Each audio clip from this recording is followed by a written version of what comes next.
Welcome to our town, Mr. Harrison, the burly woman said. Preston has told us such wonderful things about you. She paused to catch her breath. We will all miss Bob Allen, of course, but we are very happy to have you succeed him at the United Fund. You're very kind to say that, Carter Harrison replied. Bob has left behind some awfully big shoes to fill, but I'm looking forward to the challenge. Preston Charlton, president of the bank where the reception was held, smiled happily as he deftly led his guest of honor around the circle to introduce him to the other invitees. He had chaired the search committee that had found Harrison, and now that the United Fund Board of Trustees had approved the committee's recommendation, Preston couldn't wait to brag about his find. The reception room was packed with local business leaders, political figures from the city, and representatives of various charitable organizations that received grants from the United Fund. The mood was friendly. Some free booze and high-quality hors d'oeuvres are what it takes to provide a warm welcome to a new person, Charlton thought. Who's the tall guy talking to the mayor? Asked Harrison. And who is that attractive woman with them? Charlton looked over to see who Carter Harrison was pointing at, and a smile appeared on his face. Oh, that's Father Mac McClanahan, the priest of St. Anne's Church. This woman is Colleen O'Reilly. She's the director of one of your agencies, the Second Chance Women's Shelter. She's also Father Mac's wife. You should meet them. A puzzled expression appeared on Carter's face. A priest and his wife? Oh, I'm sorry. I should have said St. Anne's Episcopal Church. And before you ask about the name difference, Colleen kept her maiden name when they married. Harrison's face was still skeptical. And why is it so important that I meet Father McLuhan? He asked. Charlton smiled. Father Mac is one of the most influential men in town. Really? Replied Harrison. I wouldn't have thought a priest could have so much influence, except in spiritual matters, of course. What makes McClanahan so special? It's hard to say, but he's simply one of the most decent people you'll ever meet. Everyone loves and trusts him, and everyone goes to him for advice and counseling, and not just members of his parish. Well, let's go meet this model priest, Harrison said. Hearing the strange note in Harrison's voice, Charlton glanced quickly at the short man. But there was a smile on Harrison's face, and Charlton motioned his guest of honor over to the pair. Colleen, Father Mac, I'd like to introduce you to Carter Harrison, the new executive director of the United Fund, Charlton said cordially. After everyone had introduced themselves, Father Mac smiled at Harrison. Preston tells us that before you came to the nonprofit sector, you had a good career at Procter & Gamble. Did that experience come in handy in your work with United Funds? Harrison didn't hesitate. The private sector too often focuses on short-term gain at the expense of long-term goals, but its emphasis on measurable results is something I've seen can be very helpful in working with charitable organizations. You'll find that I'm very results-oriented. Then he turned to Colleen. One of the techniques I've used successfully is the creation of small interagency task forces to address some of the problems that communities face. Miss O'Reilly, Preston tells me that you are one of the most energetic and successful agency heads in the city. Perhaps I can convince you to head up one of these task forces? Colleen blushed at the unexpected compliment. That would be an honor, Carter. It's a great idea. After the reception, when Mac and Colleen returned to the parsonage, he teased Colleen about her blush. Well, we've learned one thing about Carter Harrison. He knows how to make a good first impression, at least on some agency heads I know. Colleen blushed again. And I know a husband who could use some lessons on how to compliment his wife, she said with a cheeky grin. Are you talking about the husband with the prettiest wife at tonight's reception? He asked reproachfully. When Colleen smirked, he continued. See, I may not be the most debauched husband, but at least I'm teachable. With those words, he grabbed his wife, who, giggling, escaped his grasp and ran to the bedroom, making sure he followed her footsteps. A few months later, Father Mac had lunch with Bob Allen. He hadn't seen his old friend since the former United Fund manager had retired and wanted to see how the latter was enjoying his new life. When they finished their meal and the waitress brought them coffee, Allen looked gratefully at Mac's father. I'm glad you wanted to meet Father Mac. One of the things I miss most about retirement is not being able to meet people as often as I used to. Once you're out of the game, people start to think you don't have anything of value anymore. It's amazing to hear that, Bob. I know for a fact that your old team thinks highly of you. I think they will still look to you for your opinion and advice. Alan's face took on a resigned expression. You are very kind, Father Mac. Perhaps some of them will turn. But I get the impression that the new leader wants to cut ties with the past. After one of the team called me to ask a question, I heard Harrison scold her and tell her to consult with him before calling me again. Father Mac's eyebrows furrowed. That doesn't sound like a very helpful position, he remarked softly. Alan waved him away. Perhaps it's for the best. The newcomer has his own program and wants to do things his own way. Turning to an old fart like me will only slow down the transition. Father Mac smiled at him. You're hardly an old fart, Bob. Besides, you know more about this United Fund than anyone else. They finished lunch and agreed to keep in touch. Afterward, walking back to his small office at St. Anne A.S., Father Mac kept thinking about Bob Allen's comments. I think I'll get in touch with Preston and find out from him how things are going at Harrison's. Charlton's secretary was a member of Father Mac's congregation, and she was happy to put the priest in touch with the bank president. What can I do for you, Father Mac? Charlton said cordially. I hope you're not calling to reprimand me for missing Mass last Sunday? Father Mac laughed. If I had to scold everyone who missed service, I wouldn't have time for anything else. No, I just thought I'd see how our new head of the United Fund is doing. He's doing splendidly, exclaimed Charlton immediately. He's already been calling major donors and getting some of them to agree to increase their funds before the campaign even started. This guy knows how to get things done. I think we've found a real winner. That's great news, Preston, Father Mac echoed. I was a big fan of Bob Allen, and when he left, I was worried that we'd have a hard time finding a suitable successor. But you seem to have done a very good job at it. The conversation with Preston reassured Father Mac, and he decided that he had worried unnecessarily. So when he walked into the United Fund office a week later to meet with one of the account executives, he had all but forgotten his earlier anxiety.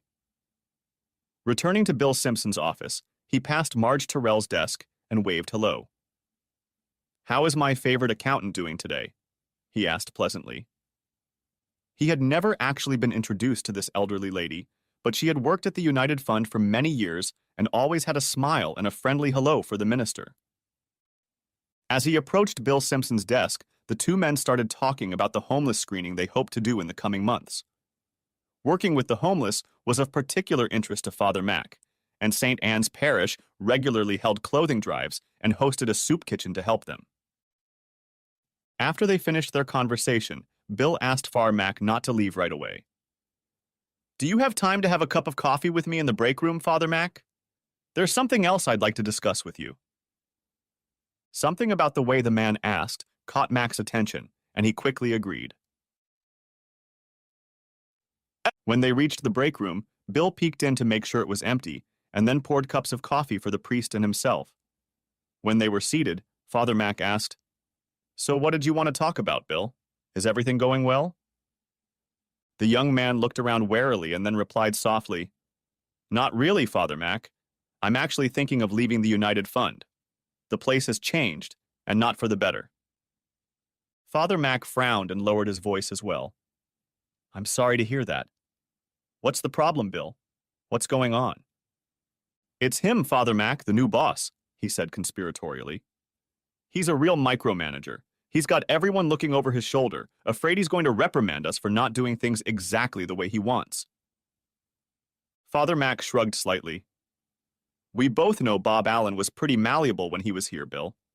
You're sure this isn't just a case of Harrison trying to tighten the rules a little? Simpson shook his head decisively. This goes far beyond running a ship. The man is a petty tyrant. Things have to be the way he wants them, and when he wants them. If it isn't, he lets you and everyone else know about it. He leaned closer to the priest. He's already sent a couple people away, and there are others besides me who are talking about leaving. I've been here for 8 years and I want to stay, but I don't know how much longer I can hold out." Father Mac shook his head. "That's very disturbing news, Bill. I didn't realize it was like this." Simpson gestured to illustrate his point. "I know what the problem is, Father. He's got shorty syndrome. He's like a chihuahua, always barking at the top of his lungs because he wants everyone to see how fierce he is." He checked his wristwatch sharply. "My break is almost over, Father Mac. I need to get back to my desk or I'm going to hell for being late. No offense." "I'll go with you, Bill," the priest said to his friend as he was about to leave. "Please keep me informed, and don't do anything rash, okay?" This conversation worried him, and he frowned as, leaving Bill behind, he headed for the exit. Looking up, he was surprised to see the very man they had just discussed. The head of the United Fund was rapidly approaching him.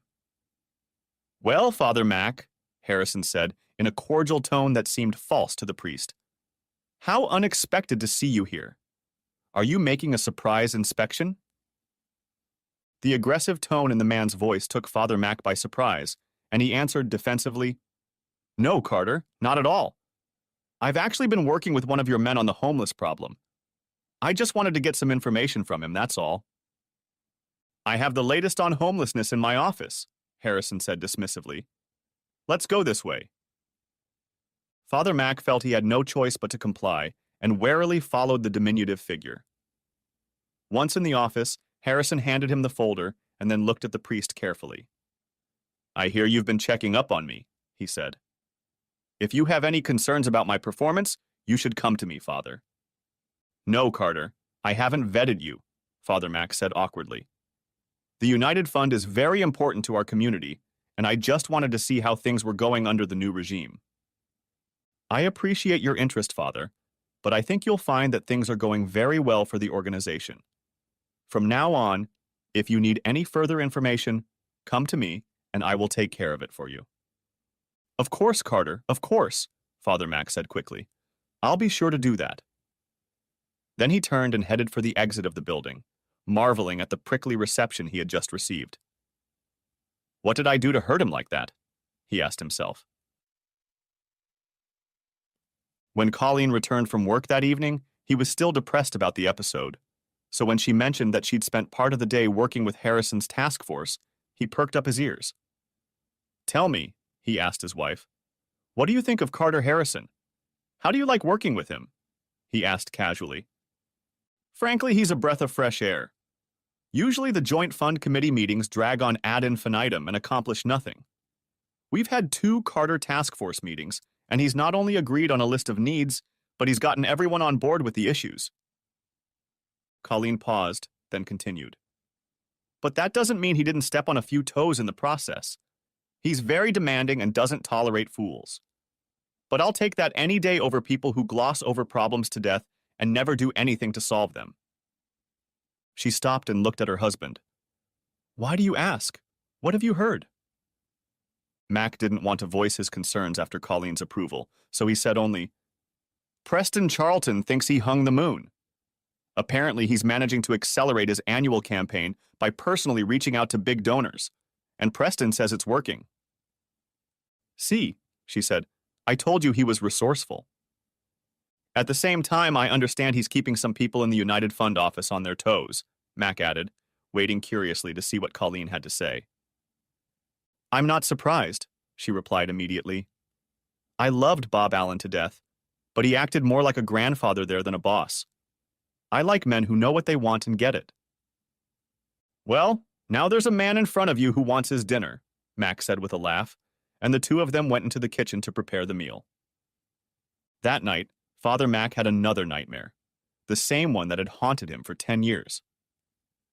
He and Rico were on duty in Baghdad. Rico Jimenez was his spotter, and Mac carried a large Barrett M 107 sniper rifle. They had been paired together for 18 months and had grown very close.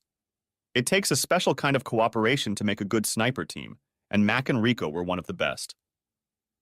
An Iraqi sniper had been harassing their battalion for several weeks now, periodically opening fire on them, resulting in numerous casualties and several deaths. After repeated failures to find the goon, the command decided to fight fire with fire and called in their own sniper team. Mac was lying in a prone position behind a chimney on the roof, the barrel of his weapon hidden in the shadows. Rico lurked behind the front of a building a block away, hoping one of them would notice something and be able to triangulate the shooter's location. They used throat mics and headphones to communicate. They were only on duty for their second day, but Mac could already tell they were going to have a tough time. No one could detect the flash of gunfire, and Baghdad's uneven streets and alleys made sounds bounce from multiple directions. As Mac lay doused with sweat in the late afternoon sun, he heard in the distance the amplified voice of the muezzin calling the faithful to prayer. At that moment, a gunshot rang out, and a scream came from somewhere below. Rico's voice whispered in his ear, "I've got a fight outside, half a block from my position." There was a pause, and then Mac heard it. "Oh shit, it's a kid, a little girl. She's no more than 9 or 10 years old. She's been shot in the leg." Another pause. "She's bleeding badly. Right now she's trying to drag herself outside, but she's having trouble. Heck, I can see faces in the doorway, but no one is coming out to help her." Then Rico's voice got louder. "I'm going in there, Mac. Cover for me." "No, wait!" begged Mac to him. "Let me call for help. Get a squad." "There's no time," Rico retorted. "She'll bleed out before they get here. Cover me." Mac quickly moved forward as far as he could and twirled the scope of the big rifle, scoping out the wounded girl while trying to stay in cover. After a moment, he spotted Rico's figure in the doorway. After taking a few moments to check the situation, Rico jumped out of cover and rushed to the girl. He picked her up in his arms and turned to run back into the building when a second gunshot rang out. Rico's scream through the headphones nearly deafened Mac, and through the scope he saw blood gushing from the wound on Rico's thigh. The soldier fell heavily, trying to shield the girl. "Rico!" shouted Mac. "Talk to me! Can you move? Can you get out of there?" "Son of a bitch, that hurts!" came Rico's voice. "I think he hit a bone. I'm stuck, Mac." Adrenaline slammed into the tall sniper. "Hang on, compadre, I'll be down in a second," he shouted. "No!" shouted Rico. "Don't move, Mac, don't you see? It's a trap. He wants you out so he can get you too." "No way, kid. I'm not leaving you in there." "Stop, Mac. Stop and think about it. That bastard could have easily killed me, but no, he crippled me. Mac, he's using me as bait, just like he used the little girl. Stay where you are, Hermano. Don't give him what he wants." Mac leaned his back against the facade in despair. He knew his watcher was right, but the thought of leaving him lying in the street was unbearable. "Listen, Rico, hang in there. We'll get some armor in here to protect you, and then we'll get you out of there alive and unharmed." "Sure thing, Mac," Rico echoed, and Mac was startled at how calmly he spoke. There was a long pause, and then Rico spoke again. "Mac, I want you to do something for me." "Sure, Rico, anything." "I want you to pray for me." "Rico, I'm not a religious man. I don't know any prayers." "That's okay, Mac, I'll teach you. You just repeat after me." "Rico, why are we doing this?" wheezed Mac, his voice stuck in his throat. "You know why, Mac," came the calm voice on the other end. "It won't be long before he realizes you're not coming. Now I'm going to proceed slowly and carefully, and you repeat everything I say. Ready? Our Father, who art in heaven." With tears in his eyes, Mac repeated the prayer one after another until he reached the words, "Lead us not into temptation, but deliver us from evil." At that moment, a third shot rang out, silencing Rico forever. Swearing and crying, Mac looked around the surrounding buildings in vain. He felt ashamed that he hadn't noticed the killer, that he hadn't protected Rico. At the same time, he felt guilty for not knowing the prayers to comfort his friend in his final moments. As he lay there agonizing, the fourth shot killed the girl. Mac sat up abruptly in bed, his face pale and his body covered in cold sweat. No matter how many times he had this dream, it always shook him to his core. Each time he felt the same deep emotions. Each time it made him doubt that he could or should have done anything else. He quietly slipped out of bed, trying not to wake Colleen, and went out to sit in the living room until the shivering subsided enough for him to go back to sleep. Waking up the next morning, Colleen found the other side of the bed empty. Going out into the living room to look for it, she was dismayed to find her husband asleep on the couch. Mac's bad dreams were frequent enough, but she didn't like the fact that he was still haunted by war-related worries. Careful not to wake him, she covered him with a blanket. From her closet, she pulled out a silk suit that she considered one of her best outfits. It was a designer brand she had found at a thrift store and altered to her liking. She had a full day to sit on a United Fund task force, and she wanted to look professional but dressy.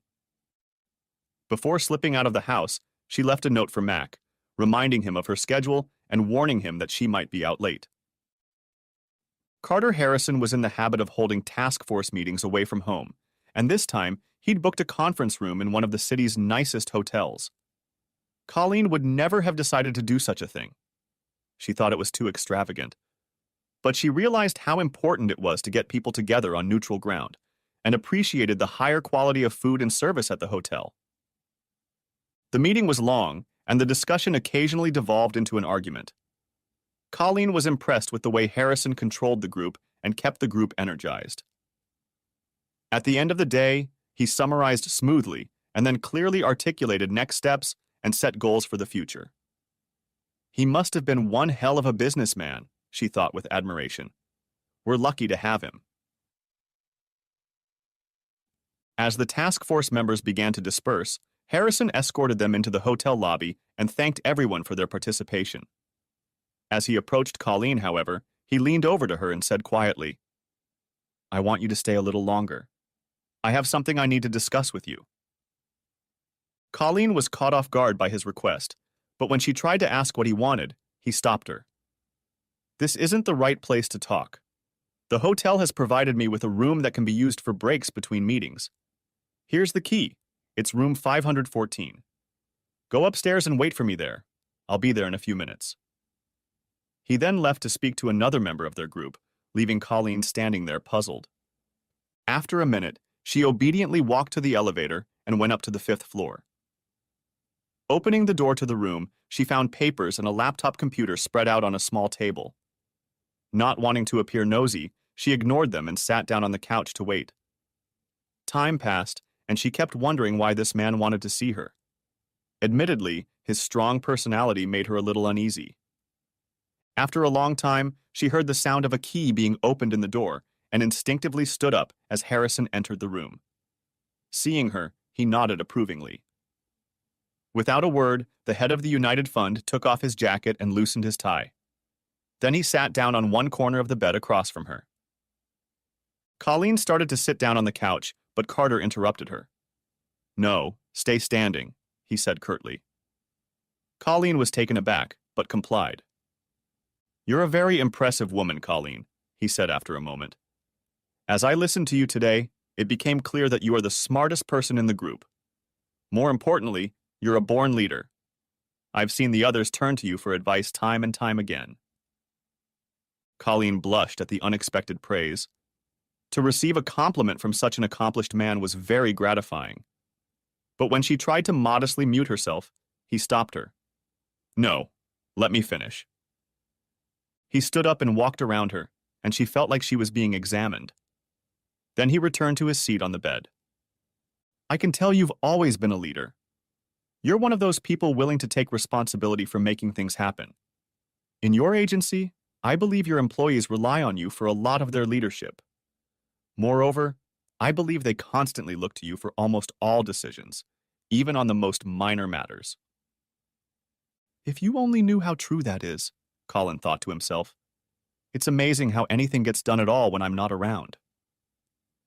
Carter looked directly into her eyes, and she felt like he was reading her mind. "But I know your little secret," Harrison continued.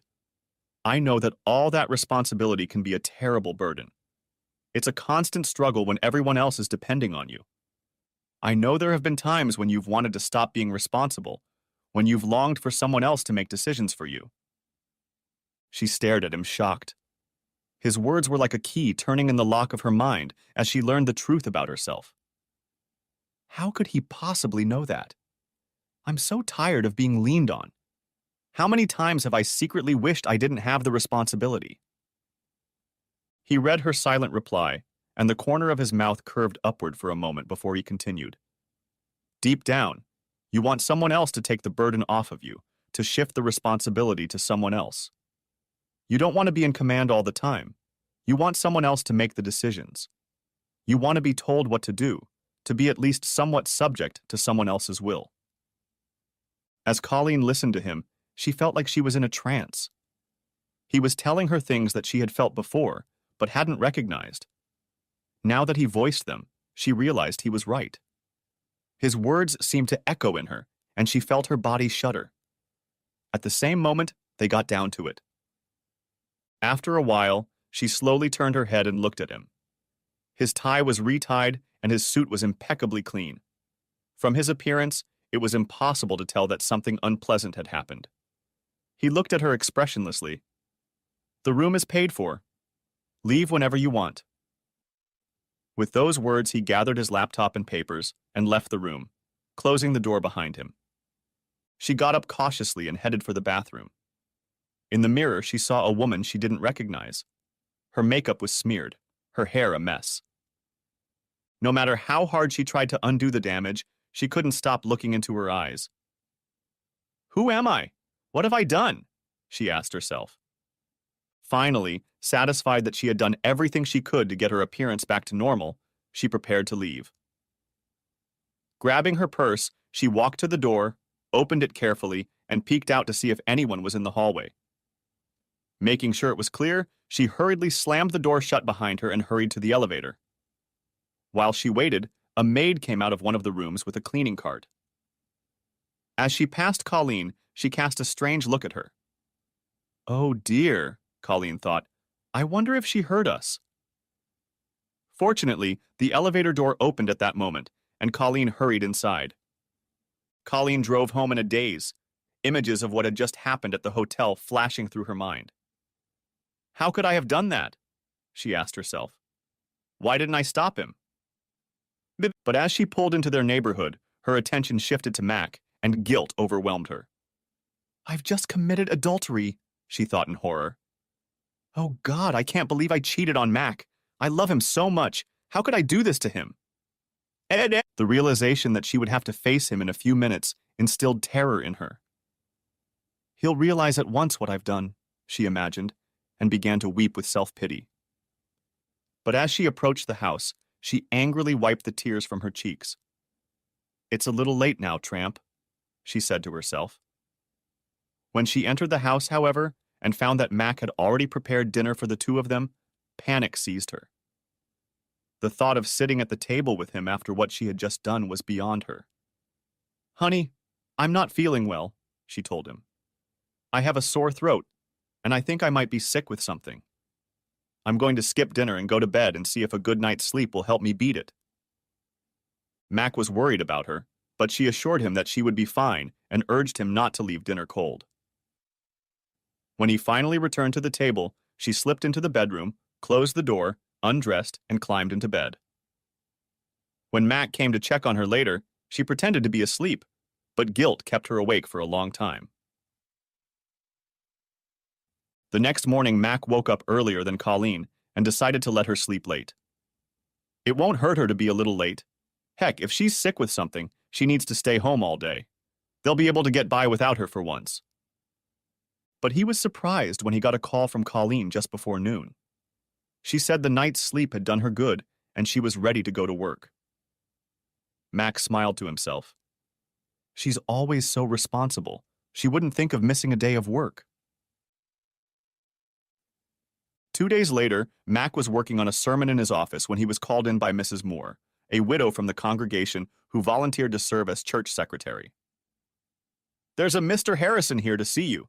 He says he knows you. Ah, yes, Carter Harrison. Please send him back. As Mrs. Moore ushered Harrison in, Mac rose and shook his hand. This is a surprise, Carter. What can I do for you? How are things going at the United Fund? Things are good there, but I'm not here on United Fund business, Father Mac. It's more of a personal matter. I see. Let me just slide the door shut so we're out of the way. Now, what was it you wanted to discuss? Father Mac, what is the Episcopal Church's position on confession? Asked Harrison. Mac was taken aback but tried not to show it. Confession of sins is an integral part of our worship service. Since we are all sinners, the entire congregation makes general confession during the Eucharist, morning prayer, and other services. But what about the private confession of sins by an individual? Does the Episcopal Church do that? Asked Harrison. Sometimes yes, agreed Father Mac. But it's not very common.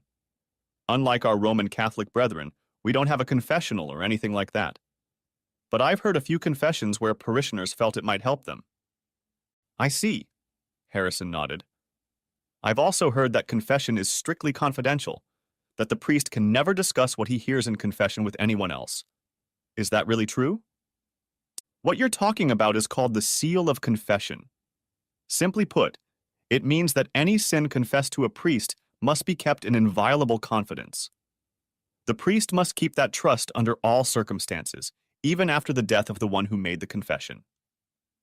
Mac paused and looked at Harrison carefully. Carter, are you here to make a confession? Yes, Father Mac, I think I'd like to do that. So what do we do next? You said there's no confession box here. Do we go to the sanctuary? Mac smiled. We don't think the place of confession matters. St. Anne's is a pretty low-key Episcopalian church, and I prefer things to be pretty informal. The few times I've heard private confession, I've done it in my office. That way there's less chance of us being disturbed. That's good, Harrison agreed. I definitely want to keep it just between us. Very well, Mac said. We can begin. When I've heard confession, the person seeking it had done something that was weighing on his or her conscience and was seeking absolution to lighten that burden. Is that the way you feel? Oh, yes, Harrison agreed quickly. Good. Then what do you wish to confess? Harrison leaned over to Father Mac and looked at him intently. I want to confess the sin of adultery, he said in a clear voice. Father Mac hesitated. I don't understand, Carter. I thought you were divorced, Father Mac said, then caught himself. Oh, I see. You mean you had a relationship with a married woman, he said. That's right, Harrison said. I seduced another man's wife. Then he half smiled. Would you like me to tell you the name of this woman? Not, said Father Mac, if you don't want to. I wouldn't want to, Father, because you know her. The thought of an acquaintance being involved saddened Father Mac, but he dismissed the thought to focus on the man standing before him.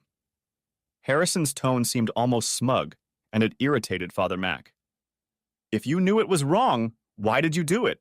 He asked sharply.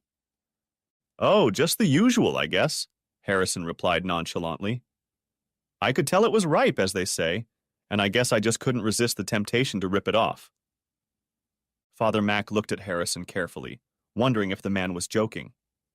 Carter, I must say that for a man making a confession, you don't look very repentant. Oh no, Father. What I did to that woman was terrible, and I know it. Harrison's statement still didn't sound very remorseful, but Father Mac decided to leave it at that. Very well. Is there anything else you need to confess? No, Father. Only one mortal sin for today. So what am I supposed to do now? Say a few Hail Marys or Our Fathers? There was still a caustic tone in his voice, but Father Mac decided to ignore it, Harrison. You may if you wish, but I'd rather you spend some time thinking about what you've done and the damage it could do to everyone involved, not least yourself. He picked up a copy of the Book of Common Prayer and held it out to the man. I would also like you to find some quiet time and turn to the service of the Holy Eucharist. Find the general confession of sins, read it, and then include it in your prayers. And you should also turn to your Bible and refresh your memory of the 10 Commandments, especially the 7th. Harrison took the book from Father Mac and nodded. Then he smiled at the priest and stood up. I'm glad I did it, Father Mac. I feel much better. With those words, he turned and walked away. Father Mac returned to his desk and tried to comprehend what had just happened. He was surprised that Harrison had addressed him at all. Mac had never seen him at St. Anne's before, and as far as he knew, the man had never attended church anywhere else.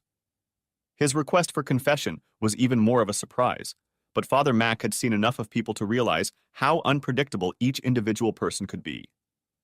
At the same time, he was disappointed to learn of Harrison's action.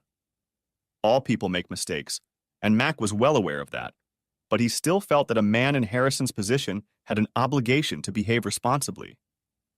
When Harrison's treason was exposed, and Mac believed it was likely to be, what consequences would that have on the people involved? Worse, wouldn't it affect the United Fund itself? He really hoped Harrison didn't have an affair with one of his employees or an employee's wife that could bring the whole organization down. Why can't people think with their brains instead of their glands? He thought regretfully. But beyond all these considerations, Mac was continually bothered by the discrepancy between what Harrison said he wanted and his attitude. Why does he want to confess his sin if he has no serious intentions? Asked Father Mac to himself. If he was truly repentant, why didn't he act accordingly? All these concerns made him wish he could discuss them with someone else. But he knew he could never share what he had learned with anyone.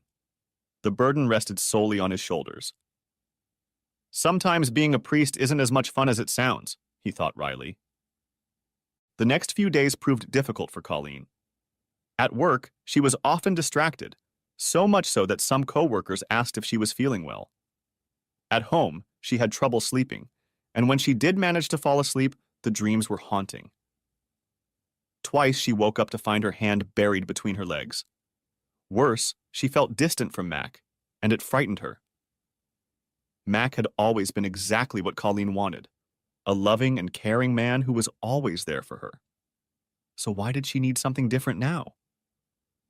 Finally, at the end of a long and difficult day, she picked up the phone and called. She was almost trembling as she waited for an answer. When the receptionist put her through, Carter Harrison silkily answered, "Good afternoon, Miss O'Reilly. What can I do for you today?" Colleen's throat constricted and her mouth went dry. She forced herself to speak, but her voice trailed off into a whisper. "Carter, I need to see you again." There was silence in the receiver for a moment, and then his voice came out in a voice that made her think of snakes. "Say that again, please, Miss O'Reilly." "He's playing with me," she realized. "He heard me the first time." Nevertheless, she swallowed and tried to repeat. "Mr. Harrison, sir, I need to see you again. I really need you." Hearing him laugh, she shuddered. Weekends were always busy for Father Mac. Inevitably, there were the last preparations for Sunday services, the last edit of the sermon, calls from the altar guild about flower arrangements, calls from parents of acolytes to inform him of a sick child, and the last check on the choir director. The list seemed endless, so when Colleen told him on Friday that she would need to be off work Saturday afternoon, Mac was very grateful. When she was home, he felt obligated to pay attention to her, and on Saturdays like this one, that would be difficult, if not impossible. Returning home in the evening, Mac was shocked by Colleen's appearance. Her face was drained and she looked stiff and sickly. Once, when she sat down on the couch too quickly, she gave a slight shriek. He asked what was the matter, but she brushed aside his concerns. "I think my period might come early this month, that's all," she told him. She went to bed early again without eating anything, and Mac made a mental note to insist she go to the doctor for a checkup. On Sunday, she didn't want to go to either morning prayer or mass, and that only added to Mac's anxiety. After the last parishioner left the parking lot at St. Anne S., Mac hurried home, stopping only for fast food, which he knew Colleen loved. When he reached home, he was greatly relieved to find that his wife was up and about. Her complexion had returned to her, and she said that a hot shower and a couple aspirin tablets had relieved her of the pain. When he brought up the subject of a medical examination, she brushed the idea aside. "It was probably nothing more than a virus that lasted 24 hours, she told him. "I'm fine now." Mac was convinced enough that she was fine to attend the vestry meeting scheduled for that evening, but he couldn't stop worrying. Colleen had always been so strong that the thought of something being wrong with her caused him deep anxiety. "What would I do without her?" he asked himself. As he pulled up to the church, he remembered the first time he met Colleen. The Marines had sent him home after a breakdown. Still trying to cope with everything that had happened, he decided to use his unemployment benefits to enroll in a theological school. It was there that he had his first nightmare, and it shook him so badly that he went to the student health center in the middle of the night. It was there that he met Colleen. He was waiting for a doctor's appointment, and she was waiting for a friend who had food poisoning. They got to talking, and after a while, Mac decided he didn't need to go to the doctor at all. The pretty brunette social work student listened to his story and reassured him with her quiet concern. She, in turn, was charmed by this gentle man who, despite the horror and brutality of war, felt a calling to something greater than himself. A week later, they ran into each other on campus, and Mac took the opportunity to take her phone number. Soon they were dating, and in their senior year, they were married in the chapel at the school. Since then, she had always been there for him. If weekends were hectic for Mac, Monday was usually a day of calm for him. After lunch, he was clearing the table to head home when Mrs. Moore called him over. "That nice Mr. Harrison has come to see you again, Father Mac," she murmured. "Shall I walk him out?" For all his worry about Colleen, the mystery of Carter Harrison had completely slipped Mac's mind. And now, here he was again. He sighed and asked Mrs. Moore to bring the man into the office. When she did, she reminded Father Mac that she was leaving for the day. Thanking her and wishing her a good evening, Father Mac turned to the visitor again. "Hello, Carter. I hope your visit today is for different reasons than last time." Harrison cast him a solemn look. "I'm afraid not, Father Mac. I must confess a new sin to you. I'm afraid I've committed adultery with the same woman again." Mac looked at him incredulously, trying to understand this man and his motives. "Are you sure you're not making this up, Carter?" he demanded. "Oh no, Father, it's all true. Why would I make such a thing up?" "If it is true, I'm very disappointed in you, Carter. I had hoped that by coming to confession you would truly repent. But repeating the same sin over and over is hardly a sign of remorse. Forget about yourself for a moment and think about what you are doing to this woman and her family." "I do think about it, Father, and I am well aware of where my actions might lead. But I really don't think I'm entirely to blame this time. She came to me on her own, told me that she desperately needed me, that I had discovered something in her that she didn't realize. You see, Carter, I don't want to hear about your virtues or how this woman can't live without you. The purpose of confession is to admit your sins and commit yourself to a better life. If you can't do that, there's nothing I can do to help you. I'm sorry to disappoint you, Father. I'm afraid I'm only human." Harrison stood up and headed for the door. Reaching for the knob, he turned around and looked at the priest. "But I can tell you one thing. Talking to you about it made me feel a lot better." Mac glanced after him as Harrison left, then began to pace angrily around his tiny office. He felt as if he'd been the object of an incomprehensible prank. What was that all about? Is he angry at the church? Is he trying to get back at her by mocking the sacraments? Did he make the whole thing up to make a fool of me? Or is he genuinely sorry for what he's done and just doesn't know how to express it? Whatever is going on, I don't understand it, and I don't like it. If Harrison was playing a game, and Mac admitted he couldn't be sure that was the case, it was a game he didn't want to play. There were real people in his congregation and in his town who needed help, who needed spiritual comfort. It was these people that Mac had become a priest to serve, not Carter Harrison, whoever he was.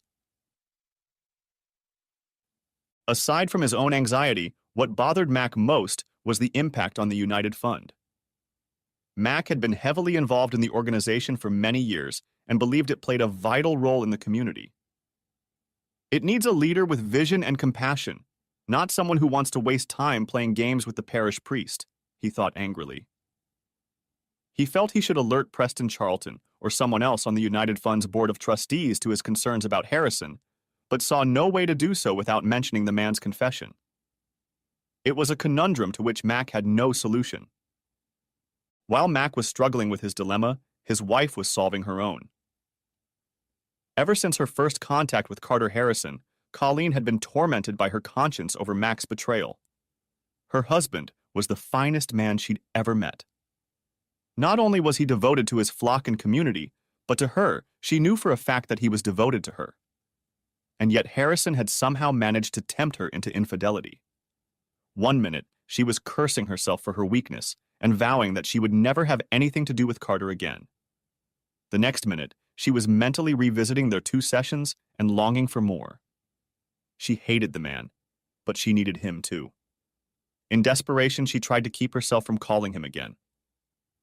As she sat at her desk, gripped by conflicting emotions, the phone startled her. Answering it, she was startled again to hear Carter Harrison's voice. He didn't bother with social niceties. His tone was curt and demanding. "Make some excuse for your husband. You'll meet me at the beach this weekend. Leave before noon on Saturday and go directly to the Royal Sands Hotel. Don't forget to bring your underwear."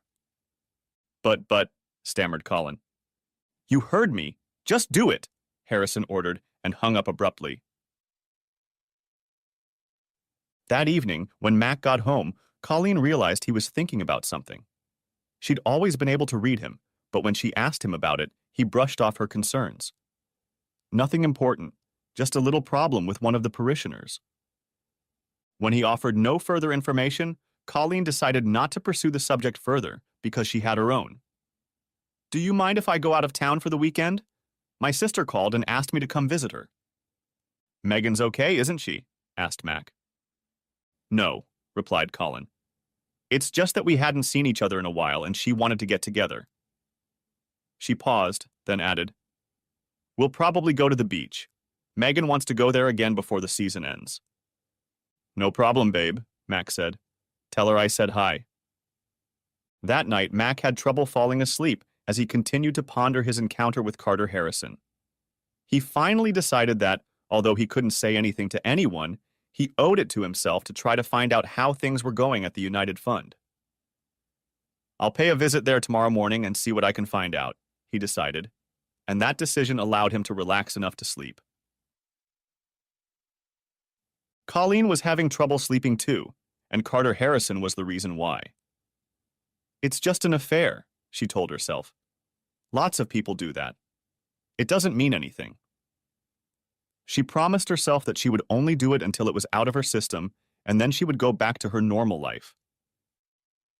After a few minutes, she decided that she must be a sex addict and was struggling with her compulsive desire. If this is a disease, she thought, then she is not responsible for her actions. Feeling defensive, she finally decided that Mac's role in church and society was putting unfair pressure on her. "It's not fair to expect me to be perfect all the time. Besides," she thought, "Mac is too nice, too considerate.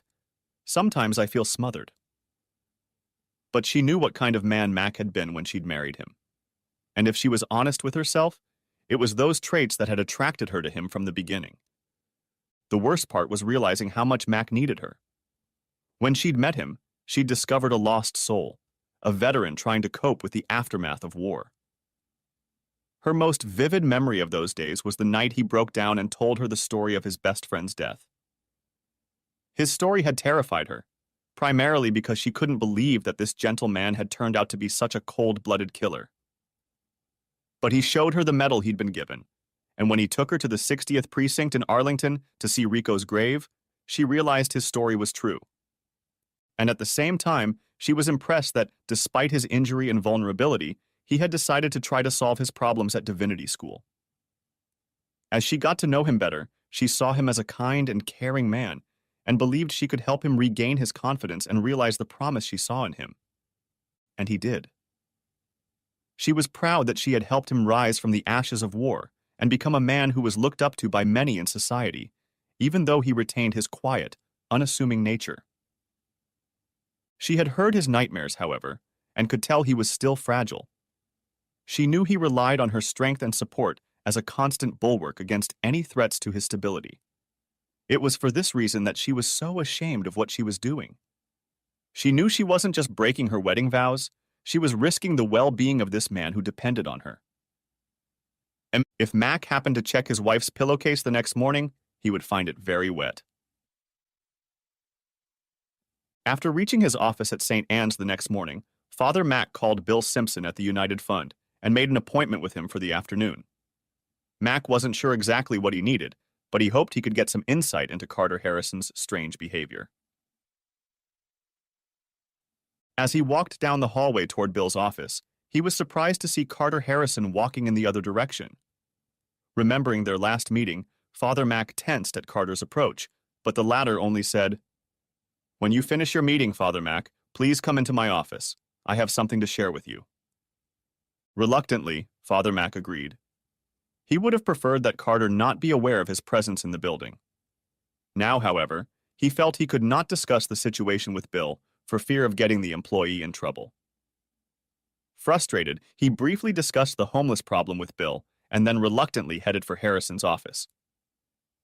When he arrived at Harrison's door, Harrison waved him in and closed the door behind him. When Harrison returned and sat down at his desk in his high-backed chair, Father Mac saw that the desk stood on a platform about 8 inches high, which caused any visitor to have to look up at Harrison. Father Mac mentally shook his head at such an obvious ploy, but said nothing. Harrison sat back and stared smugly at the priest. Father Mac remained silent, and finally Harrison spoke.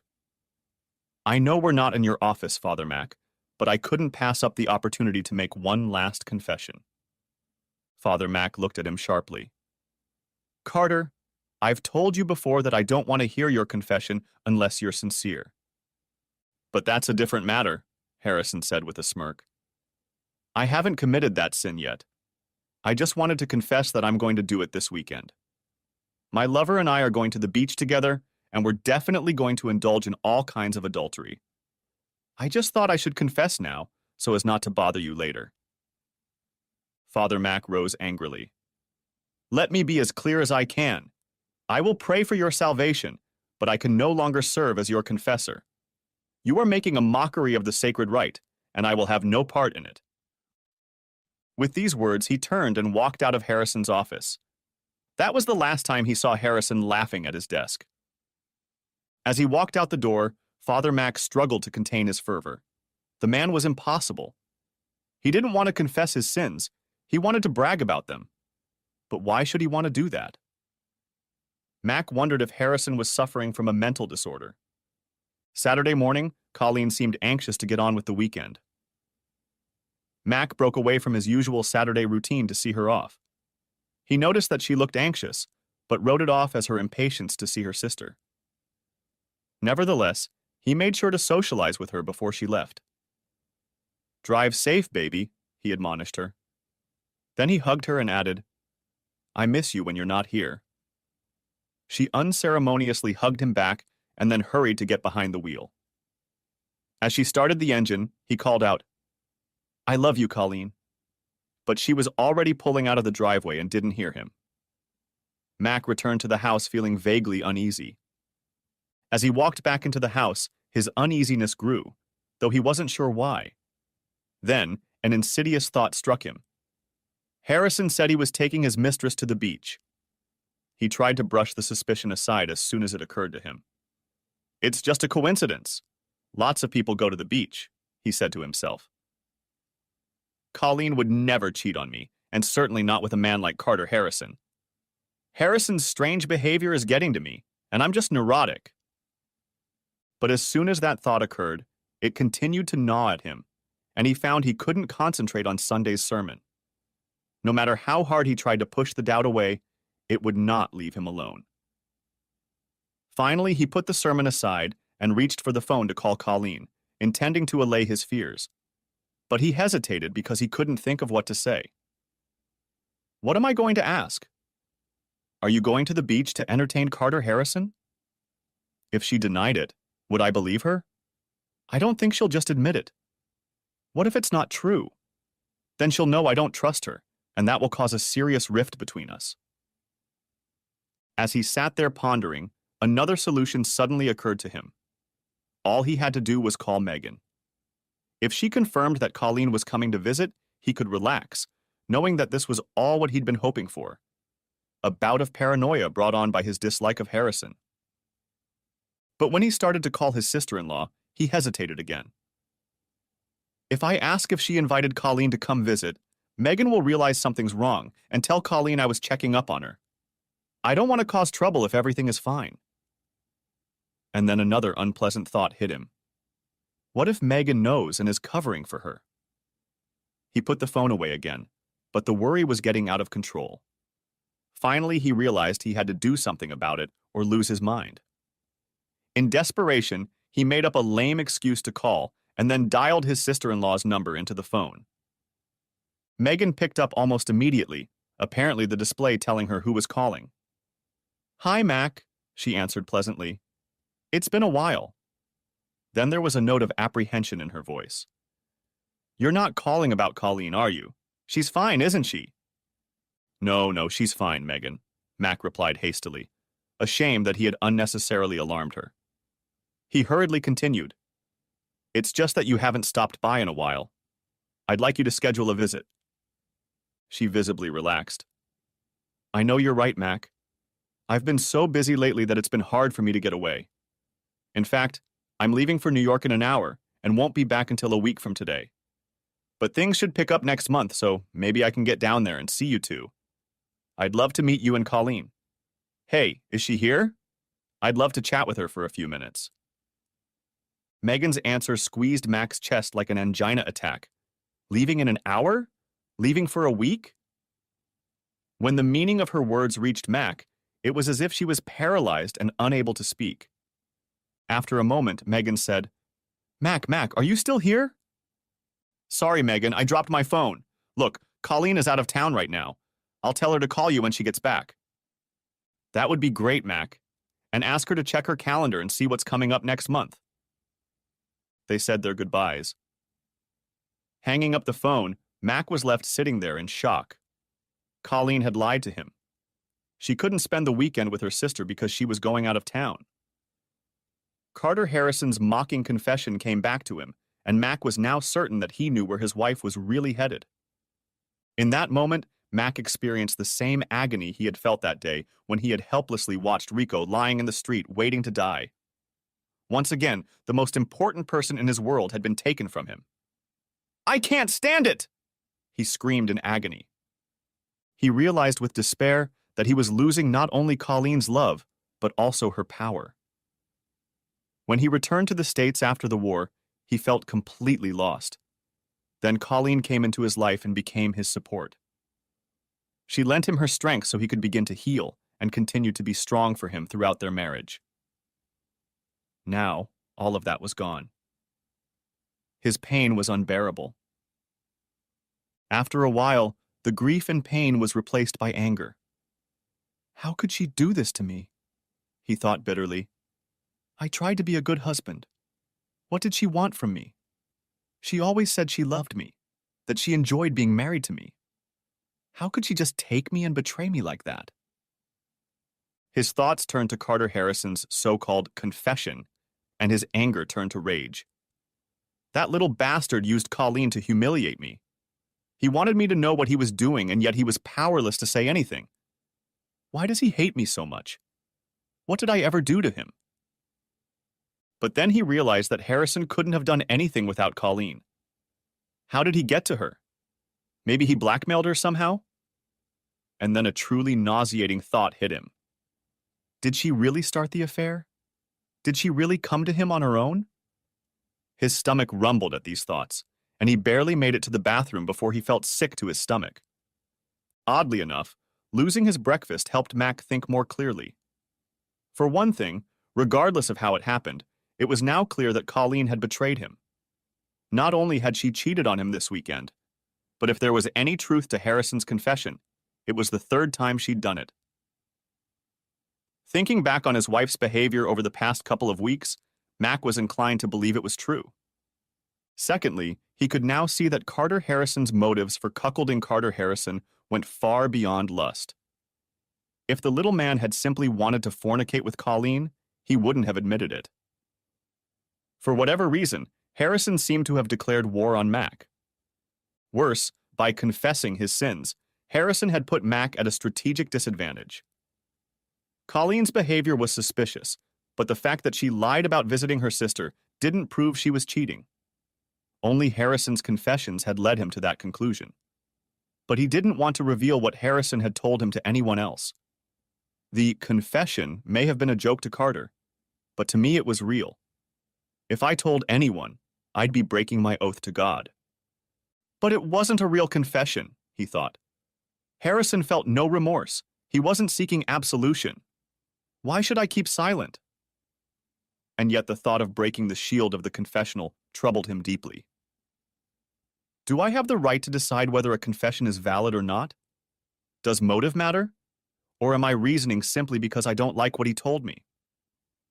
Other priests have kept confessions of horrible crimes secret. How can I justify breaking my vows just because his confession concerns my wife? Unable to solve this dilemma, Mac decided to take up detective work.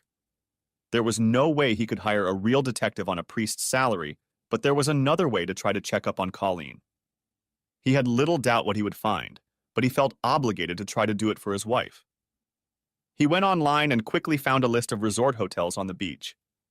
There were quite a few, but on a hunch, Mac searched by room rate and then called the most expensive one. When the operator at the Royal Sands Hotel answered, Mac asked if Mr. and Mrs. Carter Harrison had checked in. After a moment, the operator confirmed that they had indeed arrived and asked if Mac would like to call their room. He paused for a moment, contemplating whether to call Colleen and try to talk her into coming home. But even if she agreed, he realized that her presence meant it was too late. "No," he said in a defeated voice. "That won't be necessary." He sank into his chair, having lost his last hope. As he sat there heartbroken, a new source of shame overwhelmed him. I forgot to ask God for help, he realized with horror. Quickly bowing his head, he tried to pray, asking for divine guidance or at least comfort. In the past, his faith had given his life meaning and direction, but this time he found no help. The prayers he had so often relied on now seemed empty and meaningless. The tenets of the church seemed empty and meaningless.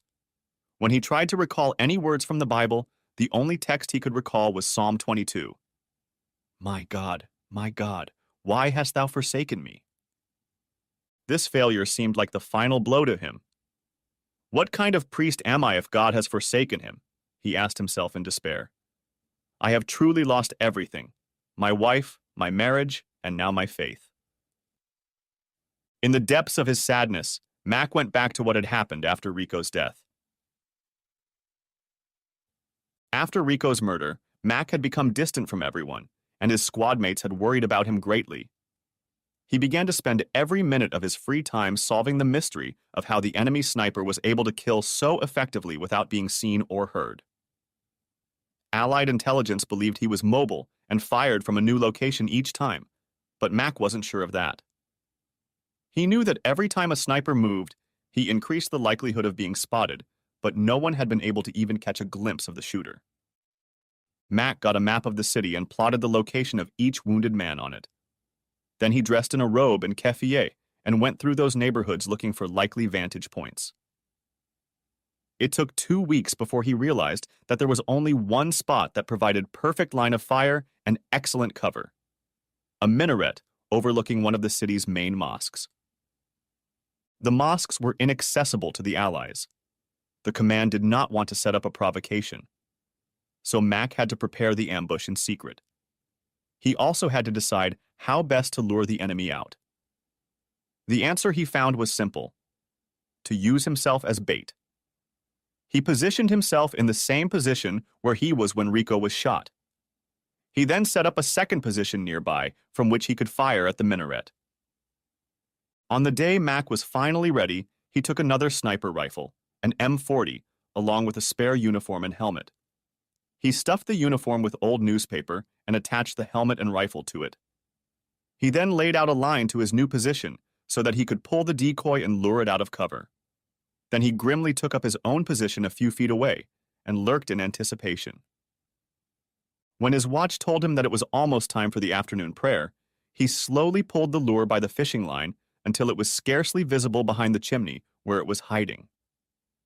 Then he took careful aim at the gallery of the minaret, where he expected to find an Iraqi sniper. As the recording of the call to prayer played, Mac's Leupold scope detected the barrel of the sniper's rifle protruding through an archway in the gallery atop the minaret. The shooter never identified himself, but Mac didn't care. He took aim at the spot on the stone wall where he knew the sniper's head should be and pulled the trigger. The Barrett rifle hit his shoulder, and a moment later, he saw an explosion of brick and mortar as the huge .50 caliber bullet pierced the wall. As Mac watched, the rifle slipped over the edge of the parapet and fell to the ground. "Better make sure," Mac said to no one in particular, and fired again.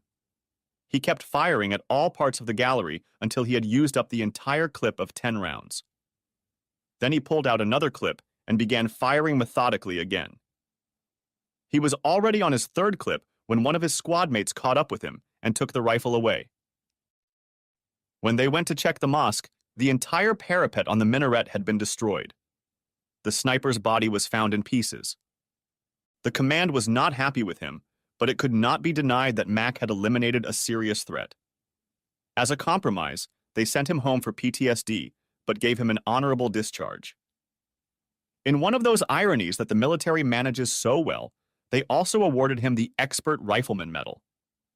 As he sat there, immersed in his memories, a surge of adrenaline rushed through him.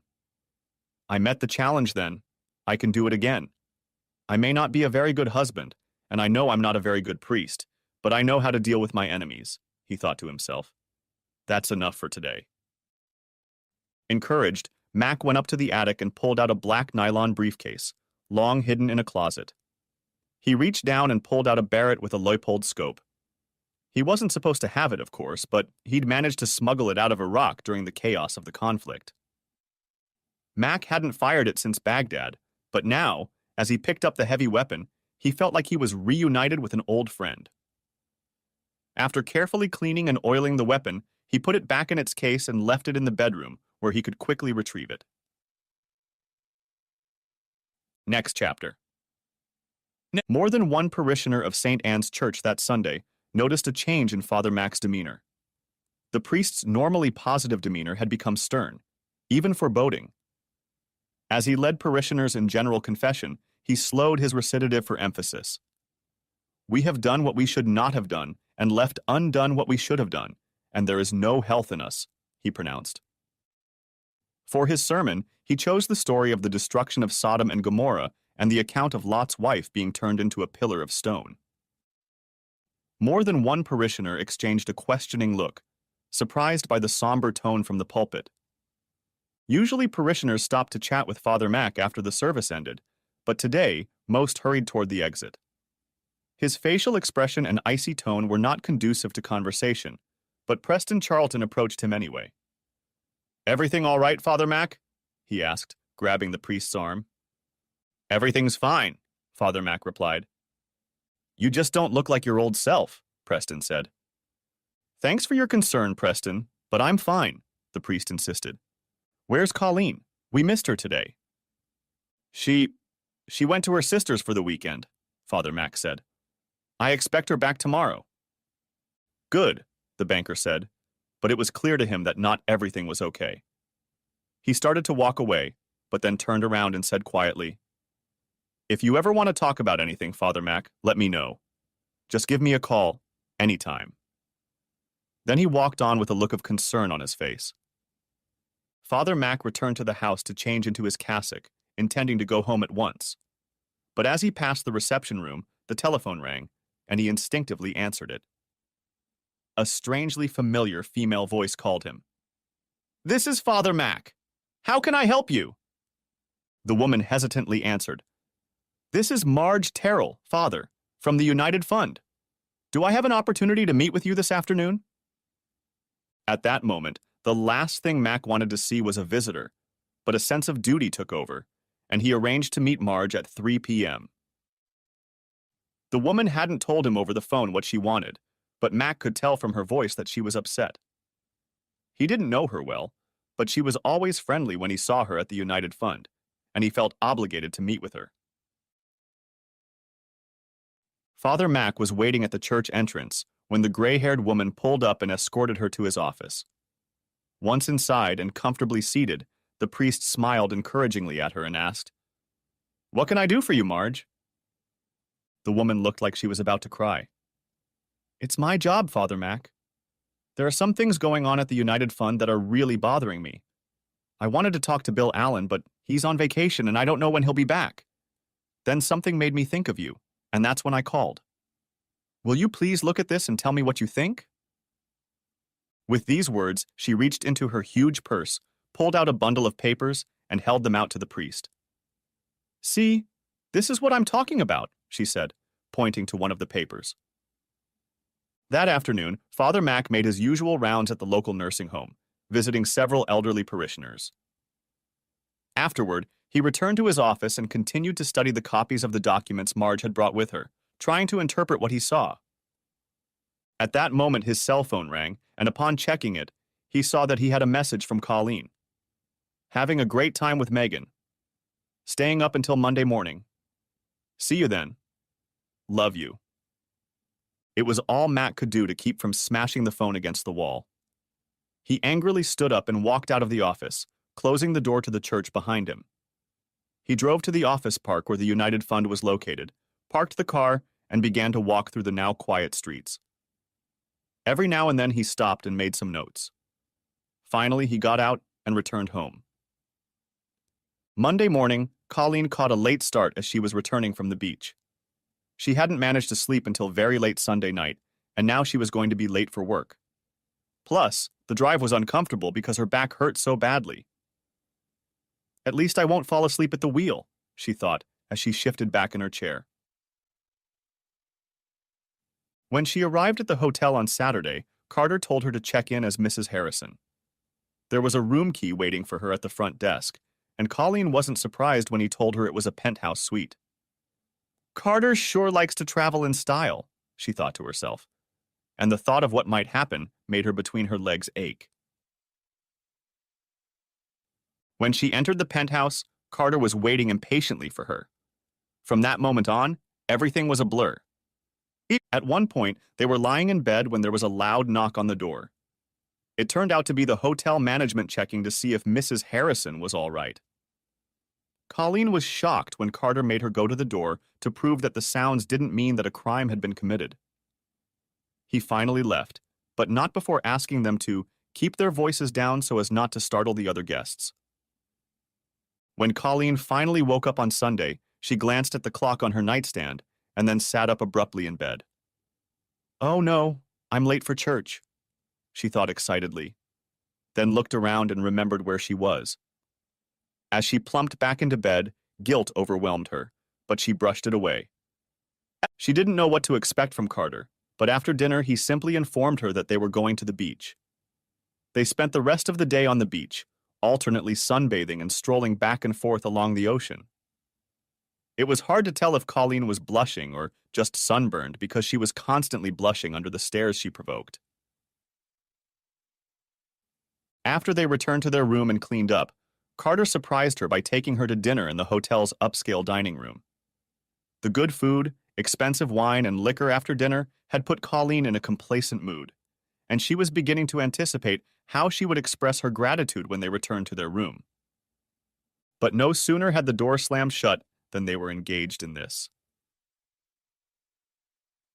Next chapter.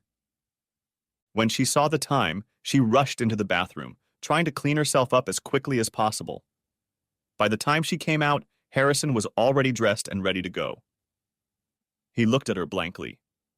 As soon as he left, she threw her things into her bag and, pausing to run a comb through her hair in a hopeless attempt to look professional, headed down the hall as well.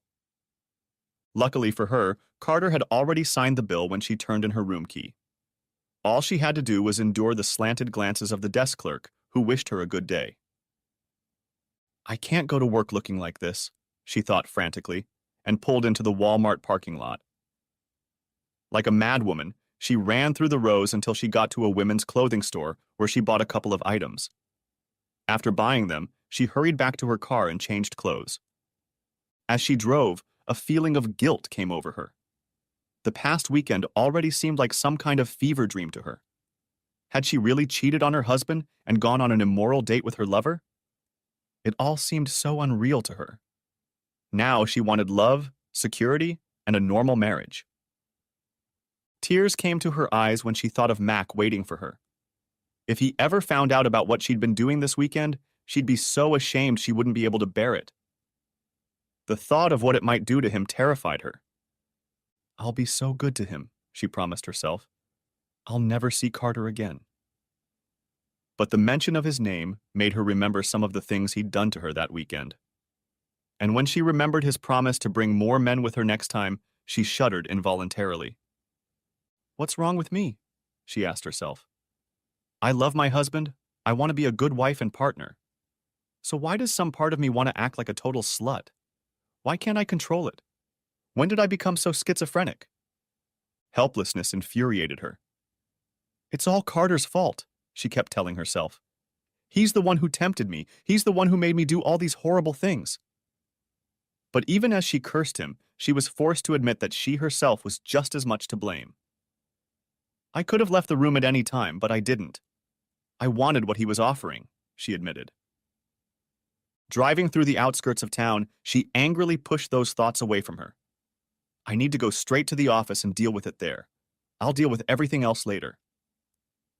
As she'd anticipated, when she finally showed up at the women's shelter, it was chaos. She quickly immersed herself in paperwork and phone calls until it was time for lunch. Snacking on a sandwich at her desk, she suddenly realized she hadn't called Mac. Quickly dialing the church office number, she reached Mrs. Moore. "Oh, hello, Colleen, dear. Father Mac said you might be able to call." "No, he's not here right now. He's in some kind of meeting." "No, I don't know when he'll be back." "Oh, but he left a message for you. He said to tell you that he had to visit the hospital tonight, and that if it was late, he could stay there overnight." No, there was no other message. "Yes, I'll be sure to tell him you called." "Okay, bye." Colleen hung up the phone and sat deep in thought, forgetting about her sandwich. She was anxious to be reunited with her husband, and she was annoyed that they might not be reunited until tomorrow. Mac had already spent the night in the hospital, so Colleen wasn't too surprised by Mrs. Moore's message. Nevertheless, she felt uneasy. "Is he avoiding me?" she wondered. "Is he mad at me for not coming back on Sunday?" She carefully suppressed the thought that he might know about her weekend. The possibility was too horrible to consider. She got home late from work, and as she approached the parish house, she hoped she would catch Mac there. But the house was dark, and his old car was nowhere to be seen. At least with Mac gone, she thought, she could unload her suitcase without worrying about what he might see. She ran the laundry and then decided to take a shower. The hasty sponge bath she had taken before leaving the hotel had left her feeling dirty all day. When she got out of the bathroom and started to put on some comfortable clothes, she noticed a long black bag standing in the corner of the bedroom. Curiously, she walked over to it to take a closer look. But when she felt the thick nylon, she realized what was in it and jerked her hand away as if she had touched a snake. It was Mac's old sniper rifle. He'd kept it in the attic since they'd moved into the parish house. Why had he gotten it out now, she wondered. She remembered the dark days just after Mac's return from Iraq, days she had hoped were long behind her. The fact that he had brought a large rifle made her feel very uneasy. Nervously, she tried to call Mac's cell phone, but all she got was a message saying it was unavailable. Then she remembered that he always turned off his cell phone when he was in the hospital. But that didn't reassure her today. Torn between anxiety and guilt, Colleen struggled to fall asleep despite her fatigue. The next morning, Father Mac sat down early at his desk and found a note from Mrs. Moore about Colleen's call. He looked at it gloomily and then set it aside. There would be time enough for Colleen later. At that moment, there was a timid knock at the door, and raising his head, he was surprised to see Marge Terrell standing there. "Pardon the intrusion, Father Mac, but another man came in yesterday afternoon, and I thought you might need him too." He looked over the papers the bookkeeper handed him, and a chill ran through his heart. He looked up to thank her, but she was already gone. He picked up the phone and called Preston Charlton. "I have another one, Preston. I'd like to bring it to your office before the meeting." Upon hearing Preston's reply, he hurriedly closed his office and headed for his car with an expression of grim determination on his face. Carter Harrison was working at his desk that morning when he received a call from the president of the Board of Trustees asking him to attend an urgent meeting at the bank. There was no way Harrison could refuse such a request, but he was very annoyed to be summoned in such a manner. "Who does Preston Charlton think he is?" He grinned, getting behind the wheel to drive to the bank. "I'm not a lackey at his beck and call." As he pulled into the bank's parking lot, he noticed Father Mac coming out, a sight that amused him. "He wouldn't be so cocky if he'd seen what I did to his wife last weekend," he grinned. Parking the car, Harrison entered the elevator and rode it up to the executive suite, where a secretary escorted him to Preston Charlton's office. Pulling himself together, Carter approached Charlton's desk with his hand outstretched. "Preston, it's good to see you," he exclaimed. Charlton ignored his hand and remained seated, frowning. "Harrison, I'll get right to the point. I just had a teleconference with the other trustees. They voted unanimously to remove you as executive director of the United Fund, effective immediately." "What?" exclaimed Harrison. "What is the meaning of all this?" Calmly, Charlton picked up a stack of papers from his desk. "I have here a set of expense reports that you have submitted for reimbursement over the past few months. They contain numerous unauthorized purchases of goods for your personal use, inappropriate expenditures not authorized by United Fund policy, and expenses clearly in excess of limits." "Let me see them," Harrison demanded, and handing them to Charlton, flipped through them hastily. Then he tore the sheets in half with anger and threw them on the floor. "This is ridiculous," he exclaimed. "You want to fire me over such nonsense? I have increased my donations many times over. Since I took over this United Fund, its income has been higher than ever before. I'm worth a lot more than you're paying me. You can't seriously worry if I exceed a few expense items." There was anger and contempt in Charlton's voice. "You don't understand, Carter. You have no right to decide what is acceptable and what is not. It's not your money, it's the sponsor's money. They didn't give it to the United Fund so you could go to fancy restaurants and buy overpriced food and wine. They didn't donate their money so you could go to some beach resort and live like an Arab prince like you did last weekend. And then you had the nerve to apply for reimbursement under the guise of attending a conference. My secretary checked the hotel this morning. No conference was there last weekend." "It's a high-pressure job," Harrison replied. "I'm entitled to a little vacation at the expense of the consolidated fund. It's like investing. You have to spend money to make money. You're a banker, you must understand that." Then his face darkened. "But it doesn't matter. You can't fire me anyway, because I have a contract. And if you try to violate it, my lawyer will sue you and bind you with restraining orders for years." "You could probably do that," Charlton admitted coldly. "But we'd still win in the end, and we'd also bring civil and criminal charges against you.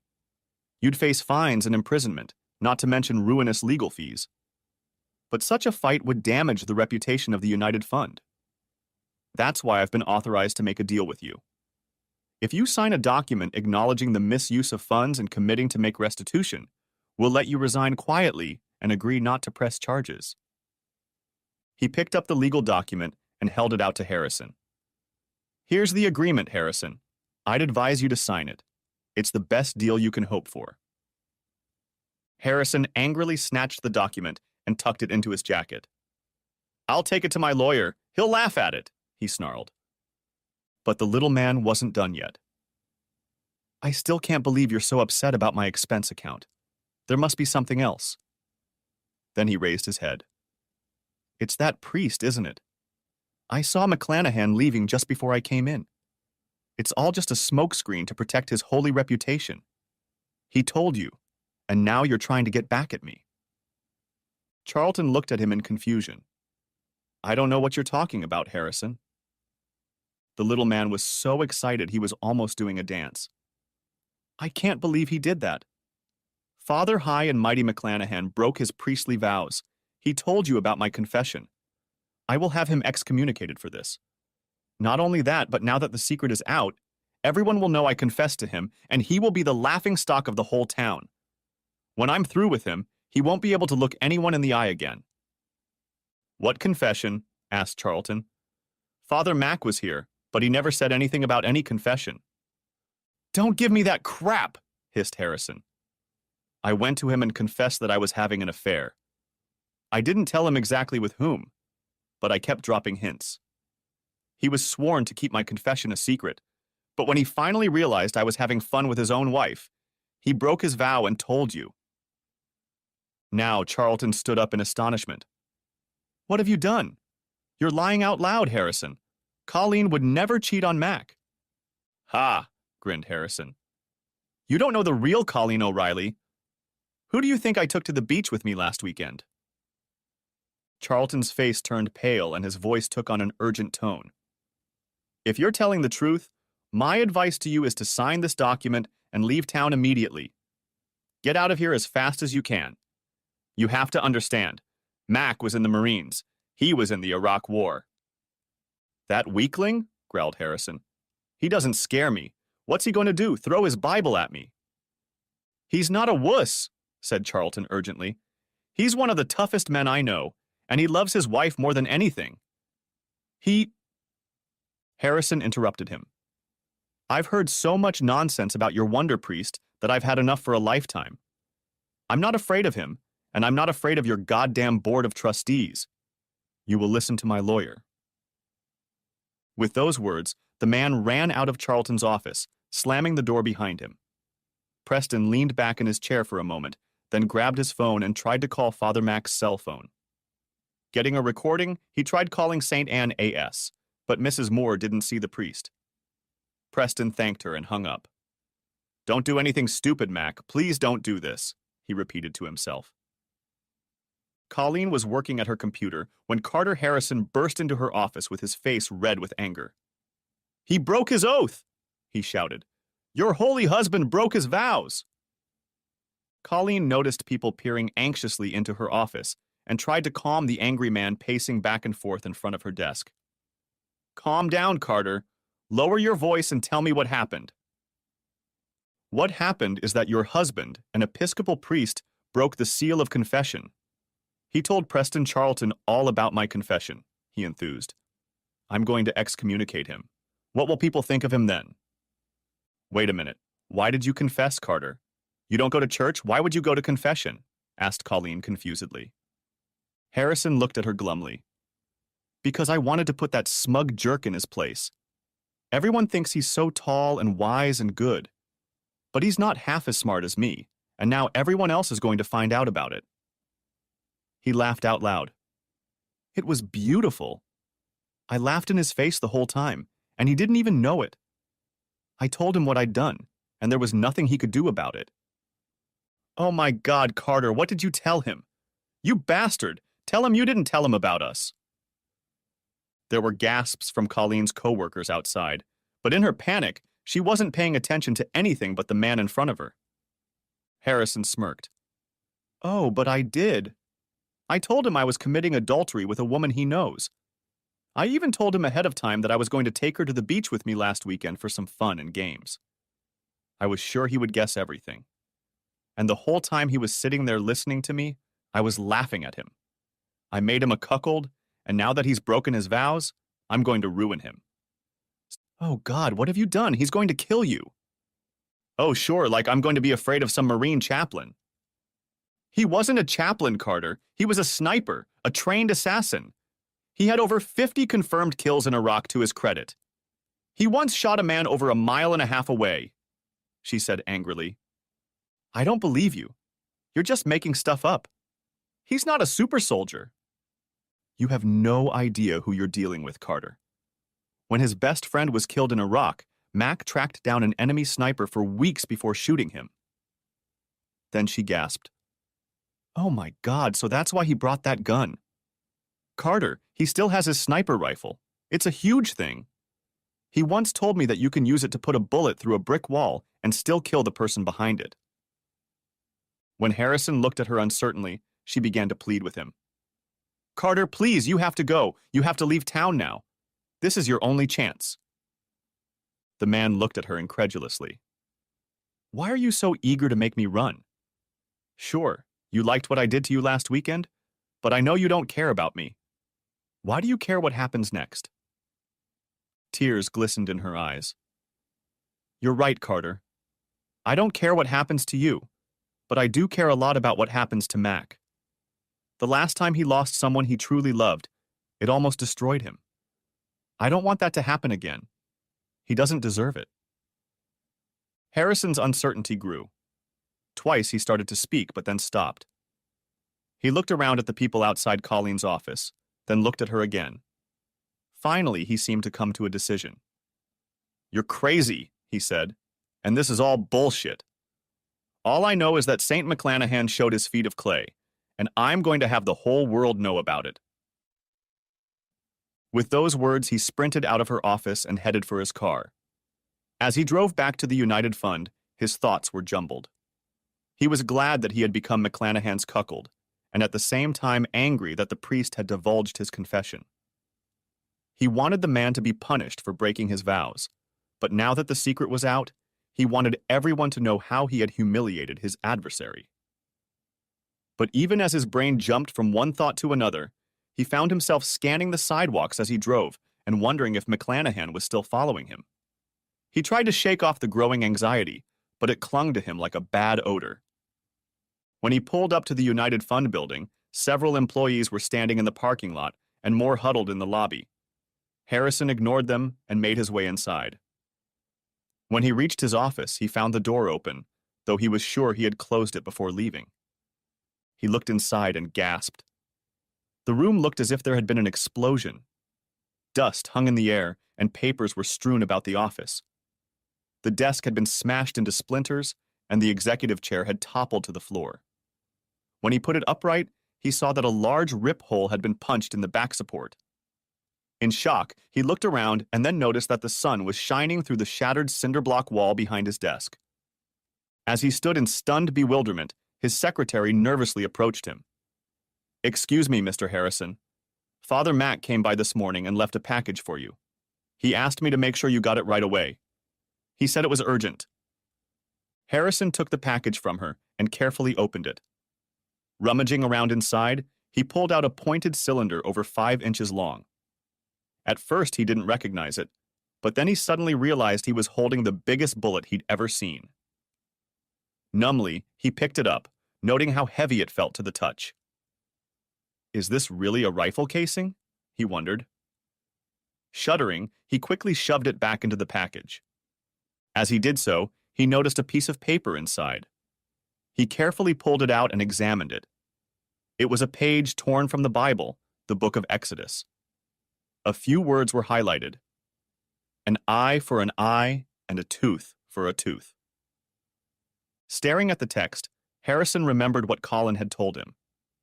He killed a man 1.5 miles from here. He turned sharply to look out the window at the nearby office buildings. He could be on top of any one of them right now, Harrison thought, and fear rushed through him like ice water. Instinctively, he stepped away from the window, putting a cinder wall between himself and the outside world. Then he looked at the hole in the wall, and panic made him duck to the floor. Kneeling down, he reached into his jacket pocket and pulled out the document Charlton had given him. He hastily signed it and left it lying on the dusty carpet.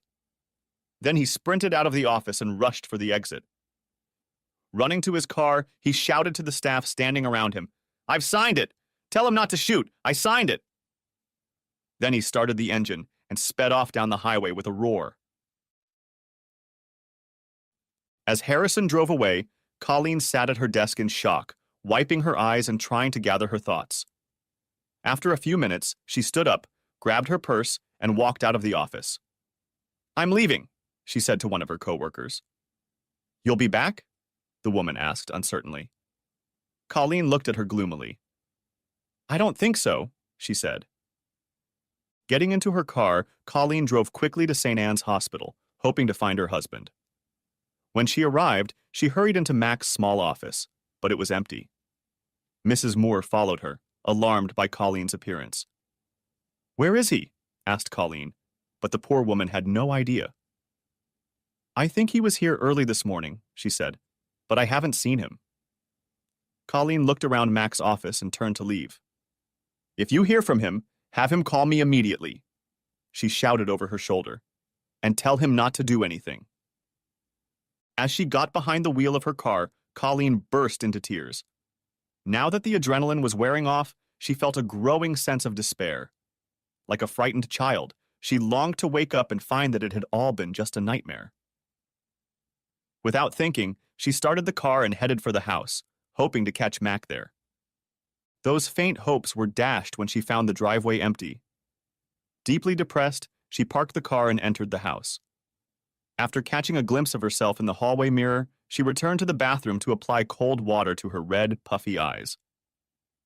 Coming out of the bathroom, she was horrified to notice that the gun bag she had seen in the bedroom that morning was missing. She sank down on the bed and began to sob again. What have I done? What have I done? I don't care what happens to me, but if I've turned Mac into a killer again, I'll never forgive myself. She sat in the darkened bedroom for a long time until she heard the sound of a car pulling up. She got up slowly and walked to the living room to wait. When Mac appeared in the doorway, a heavy rifle was slung over his shoulder. She stared at him fearfully as he stood silent. Unable to bear it, she asked in a whisper, "Did you kill him?" "I was going to," he said, "but in the end I decided to scare him half to death. I guess it worked. Preston called me a short time ago from the United Fund office. The staff told him that Harrison had left like the devil was chasing him. They found a signed letter of resignation and a confession in his office. I guess we won't have to worry about Carter Harrison anymore." Colleen slowly sank to her knees, relieved for a moment. But then she looked at Mac again with renewed fear in her eyes. "Are you going to kill me?" she asked. Mac hastily unholstered his rifle and set it aside. "No, Colleen," he said, shocked. "Of course not. I could never hurt you." "Even after what I did? Carter told me he confessed everything to you." Mac shook his head sternly. "You know I can never reveal anything said in confession. But I found out for myself what you did. The way you've been acting the last few weeks made me suspicious. When I called Megan after you left on Saturday, I found out that you had lied to me about your plans. I guessed and called Royal Sands. I was told that Mr. and Mrs. Harrison had checked into the hotel. Later, Carter's expense account confirmed that he was there. And this morning, when I went inside, I found a complimentary comb from the hotel, so I know you were there too." Colleen now bowed her head in shame. "I'm sorry, Mac, really sorry. You don't even know the half of it. It's much worse than just cheating on you. I did terrible things to him and let him do even worse things to me. I'm so ashamed." She looked up at him, tears streaming down her face. "I want you to kill me. I deserve to die." The pain in his voice was palpable. "Why, Colleen? Why did you do this? What did I do wrong?" She began to sob. "Oh, Mac, don't ever think it's your fault. Somehow Carter saw a side of me that I didn't realize I had." She looked up at him with pleading eyes. He knelt down beside her. "I know a thing or two about temptation, Colleen. I've had my share, especially in the last few days," he said, his voice low. She dared to look at him. "Do you think, Mac, that you could ever love me again, even after all I've done?" He took her hands and lifted her to her feet. "I'll always love you, Colleen." And she rushed to him and hugged him like clinging to the mast of a ship in a storm.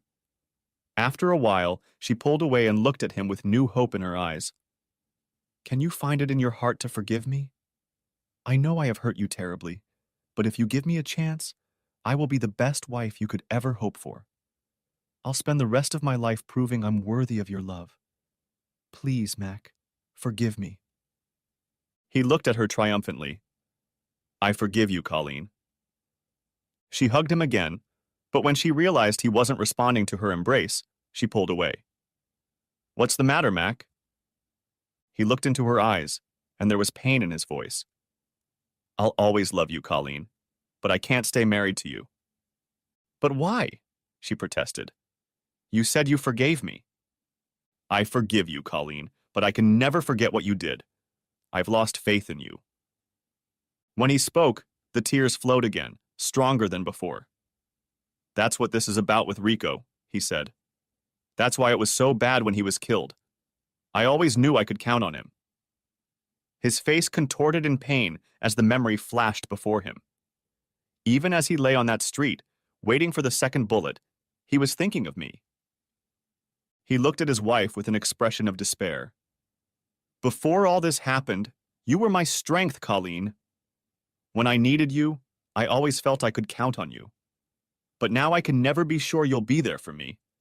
I have no choice but to learn to live without you. She fell to the floor again, but this time he let her lie there. When Preston Charlton walked into the church office the next day, Mac was busy pulling papers out of folders. Preston watched him for a while and then quietly asked, "How did it go with Colleen?" Mac looked up with a haggard expression on his face. "She's on her way to see her sister today. I think she plans to stay with her until she finds a place to live." "I'm sorry, Mac," the banker said. "I never would have believed it would turn out this way." Mac looked away to hide the pain in his eyes and continued taking documents out of folders. "What are you doing?" asked Preston. Mac turned to face his friend. "I'm leaving St. Anne S., Preston. I'm going to leave the priesthood." Charlton looked shocked. "Mac, you can't do that. The people need you." Mac shook his head stubbornly. "They need someone better than me.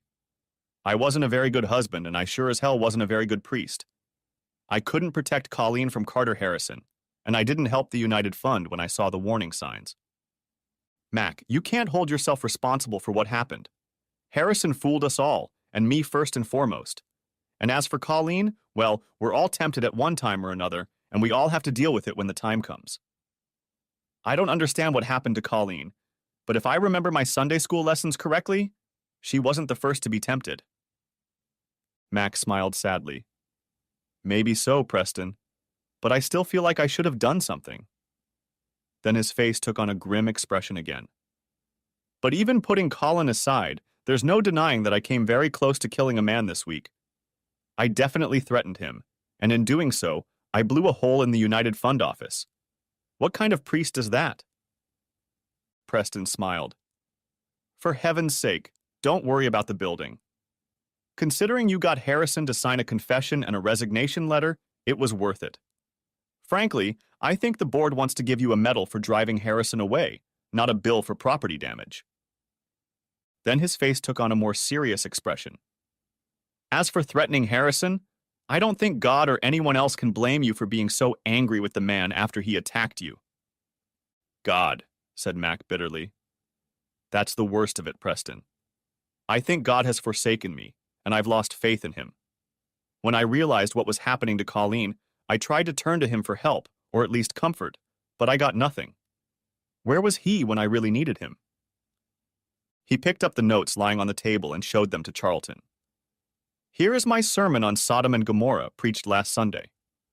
Remember how God sent an angel to Lot to take him to safety before both cities were destroyed? Where was my angel? Why didn't God send someone to save me?" Mac whispered in a squeezed voice. "I was this close to killing that man, Preston.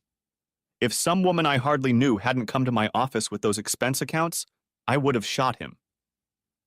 Charlton threw him a strange look. "What did you just say, Father Mac?" Mac looked at him uncertainly. "I said I would have killed Carter Harrison if Marge Terrell hadn't shown up out of the blue." He stopped abruptly, thinking about what he had just said. A look of surprise appeared on his face. After a long moment of thought, he began to stack the folders back in his desk. "I guess this is where I belong," he said quietly. The end. Thanks for watching. I hope you enjoyed it, so subscribe to my channel and watch the next video.